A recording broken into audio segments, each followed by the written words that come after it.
Welcome to ನನ್ನ channel. ನೋಡಿ friends, ನಾನಿವತ್ತು ಇದು ತೊಗರಿಬೇಳೆ ಚಟ್ನಿ ಮಾಡಿ ತೋರಿಸ್ತಾ ಇದ್ದೆ. ನೋಡಿ, ತೊಗರಿಬೇಳೆ 1 ಕಪ್ ತೊಗರಿಬೇಳೆ ಇಟ್ಕೊಂಡಿದ್ದೆ, ಒಣಮೆಣಸು, ಒಂಚೂರು ಸಾಸಿವೆ, ಬೇವಿನೆಲೆ, ಹುಳಿಗೆ ಹುಣಸೆ ಹುಳಿ ಬದಲಿಗೆ ನಾನು ಅಮಟೆಕಾಯಿ ಹಾಕಂತಿದ್ದೆ. ಫ್ರೆಂಡ್ಸ್, ಫಸ್ಟು ಈ ಮಸಾಲೆಗಳೆಲ್ಲ ಹುರ್ಕೊಂಬ.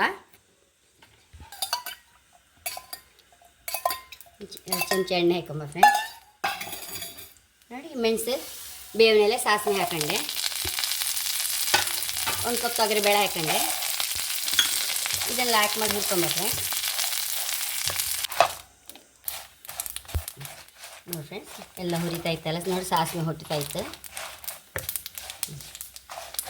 ಮಾಡ್ಕೊಂಬ ಫ್ರೆಂಡ್ಸ್.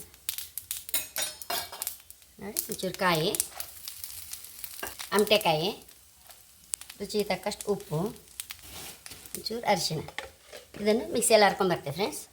ಬೌಲ್ಗೆ ಹಾಕೊಂಬ. ಕೊತ್ತಂಬರಿ ಸೊಪ್ಪು ಹಾಕೊಂಬ ಫ್ರೆಂಡ್ಸ್ ಒಂಚೂರು.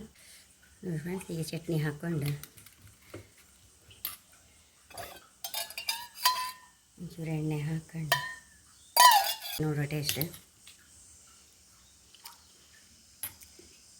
ಹೈ ಕ್ಲಾಸ್ ಆಯ್ತು ಫ್ರೆಂಡ್ಸ್. ಖಂಡಿತ ಬಾಯಿ ರುಚಿ ಇಲ್ಲದೆ ಇರುವಾಗೆಲ್ಲ ಹೈ ಕ್ಲಾಸ್ ಆಗುತ್ತೆ ಫ್ರೆಂಡ್ಸ್. ಎಲ್ಲರೂ ಉದಾಸೀನ ಆಗುವಾಗ ನಮಗೆ ಅಡುಗೆ ಮಾಡ್ಕೊಳಕ್ಕೆ 1 ನಿಮಿಷ ಮಾಡ್ಕೊಂಡು ಬಿಡ್ಲಾಕ ತುಂಬ ಅಂದರೆ ತುಂಬ ರುಚಿ ಆಯ್ತು ಫ್ರೆಂಡ್ಸ್. ಚಟ್ನಿ ಖಂಡಿತ ನೀವು ಸಹ ಟ್ರೈ ಮಾಡಿ. ಸುಲಭ ಸಹ ಮತ್ತು 1 ನಿಮಿಷ ಮಾಡ್ಕೊಂಡು ಬಿಡ್ಲಾಕ.